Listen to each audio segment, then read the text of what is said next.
नमस्कार विद्यार्थियों, कक्षा 12 की हिंदी अनिवार्य पुस्तक पीयूष प्रवाह है जिसका अध्याय पढ़ रहे थे।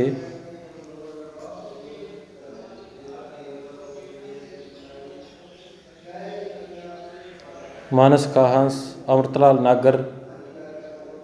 और हमने लेखक परिचय पढ़ लिया, पाठ परिचय पढ़ लिया और हमने पाठ को आगे पढ़ा हमने और अब हम आगे पढ़ रहे हैं। तो बच्चों, गोस्वामी तुलसीदास जो कि एक आश्रम में चले जाते हैं पत्नी से रुष्ट होकर और श्री राम की भक्ति में लीन हो जाते हैं। और वहाँ कुछ दिन बाद विक्रमपुर के राजा भगत वहाँ पधारते हैं, रत्नावली उनके साथ होती है और उनकी वार्तालाप आगे होती है। चलिए आगे पढ़ते हैं। रत्नावली जी के चेहरे पर पति के इन शब्दों ने संतोष की आभा प्रदान कर दी। नहा धोकर रत्नावली मठ में लौट आई।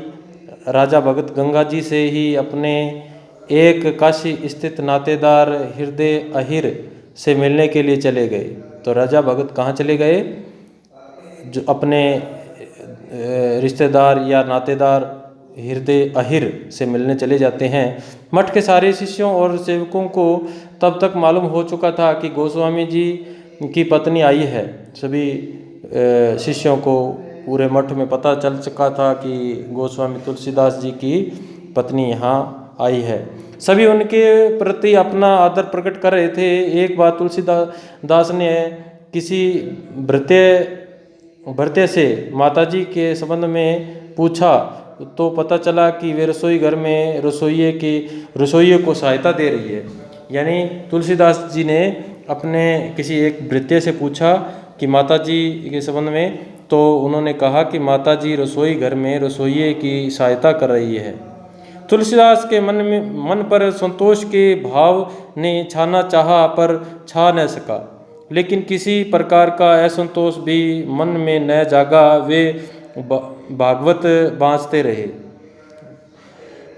भोजन के समय रसोई में वर्षों पूर्व नित्य मिलने वाला स्वाद आज फिर मिला। संतोष हुआ राजा से। उन्होंने गांव जवार में सबकी खैर खबर पूछी।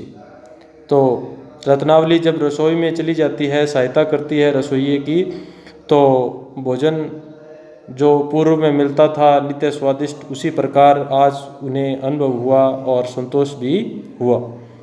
और राजा से उन्होंने पूरे गांव की क्या है खैर खबर की पूछ ली। अपने रामायण रचने की बात, अयोध्या, मिथिला और सीतामढ़ी आदि यात्राओं की चर्चा भी उनसे की, पर रत्नावली के संबंध में एक भी शब्द न पूछा। तो तुलसीदास ने अन्य बातों के बारे में, अन्य जैसे रामायण रचने की बात, अयोध्या, मिथिला और सीतामढ़ी आदि यात्राओं पर चर्चा की, लेकिन रत्नावली के संबंध में एक शब्द भी उन्होंने नहीं जाना, नहीं पूछा। दूसरे दिन टोडर आए। तुलसीदास ने उनके राजा भगत का परिचय कराया और पत्नी के आने की सूचना भी दी। तुलसीदास बोले, गंगाराम को इस बात की सूचना दे देना। हम चाहेंगे कि रत्ना देवी हमारे बाल मित्र की धर्मपत्नी के प्रति अपना आदर प्रकट करने जाए। तो तुलसीदास जी कहते हैं अपने शिष्य गंगाराम जी से कि उन्हें सूचना दे देना कि रत्ना देवी जो हमारे बाल सखा है उनकी धर्मपत्नी से अपने आदर प्रकट करने के लिए वहाँ जाए। टोडर उलसित स्वर में बोले, हाँ हाँ वहाँ जाएगी और मेरे यहाँ भी पधारेगी। तो टोडर ने क्या कहा कि हाँ हाँ वहाँ जाएगी, लेकिन मेरे यहाँ भी वो जरूर पधारेगी। ठीक है।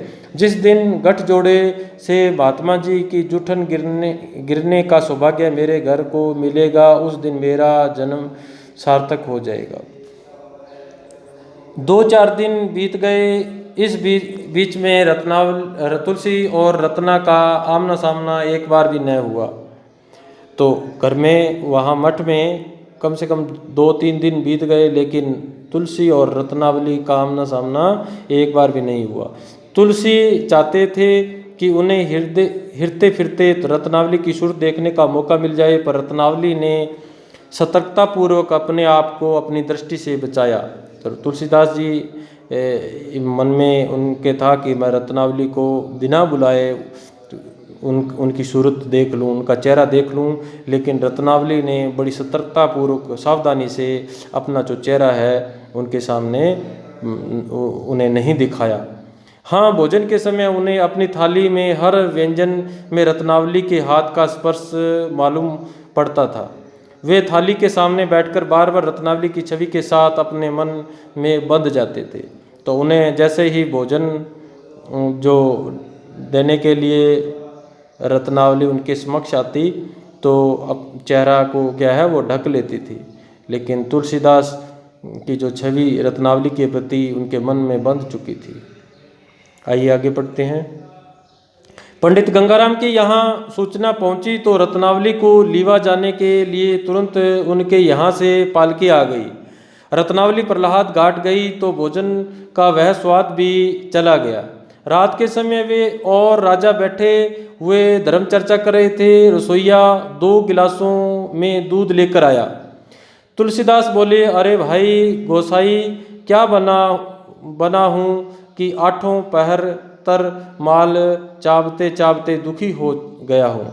एक घूंट पिया, मलाई चावते हुए मुँह बनाया, फिर मुस्कुराए और कहा, वाह रे राम जी, कहाँ तो एक दिन वह था कि कटोरी भर छाछ पाने के लिए मैं ललाता था, और कहाँ अब इस सौंधे दूध की मलाई को खाते भी खून लगती है।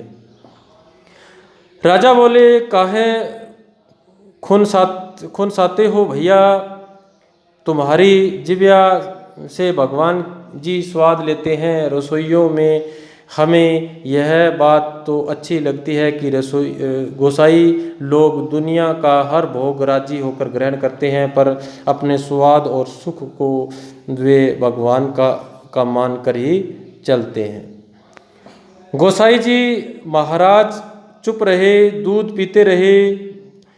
बात में उन्हें राजा के मन का हल्का सा संकेत मिल गया था। उन्होंने तुरंत ही राजा भगत की मनोधारा का मुहाना बंद करने का निश्चय किया और कहा, है तो यह ऊंची बात पर खरा गोस्वामी, इस पानी पर बिना पैर भिगोए चल सकता है।